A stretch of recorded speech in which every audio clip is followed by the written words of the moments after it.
సికింద్రాబాద్లో రైల్వే స్టేషన్కి పక్కగా ఉన్న ఈ వినాయకుడు ఆలయం పురాతనమైన ఆలయాల్లో ఒకటి.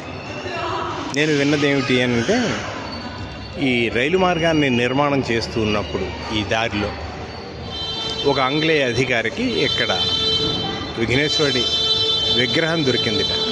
ఆ తర్వాత ఇక్కడ చిన్న నిర్మాణం చేశారు రైల్వే కార్మికులు, అంటే ఆ రైలు పట్టాలు వేస్తున్న కార్మికులు. ఇది 1780 ఆ ప్రాంతంలో, అంటే సికింద్రాబాద్ ఏర్పడిన కొత్త రోజుల్లో జరిగింది ఇది అని చెప్తారు.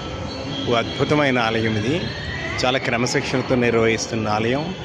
అనేక ఉపాలయాలు ఉంటాయి. ఒకవైపు శ్రీ వెంకటేశ్వరుడు ఉంటాడు, మరొక వైపు ఉమామహేశ్వర స్వామి ఉంటారు, అవతలగా ఆంజనేయ స్వామి, ఆ పైన సుబ్రహ్మణ్య స్వామి. చాలా అందమైన ఆలయం. భక్తులు అలా వస్తూనే ఉంటారు ఆలయాన్ని.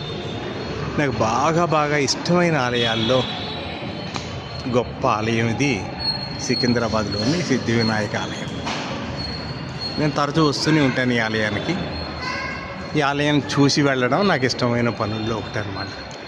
ఈ వినాయకుడికి నమస్కరిస్తే మనసు చాలా సంతోషం కలుగుతుంది. గొప్ప ఆలయం, అద్భుతమైన ఆలయం.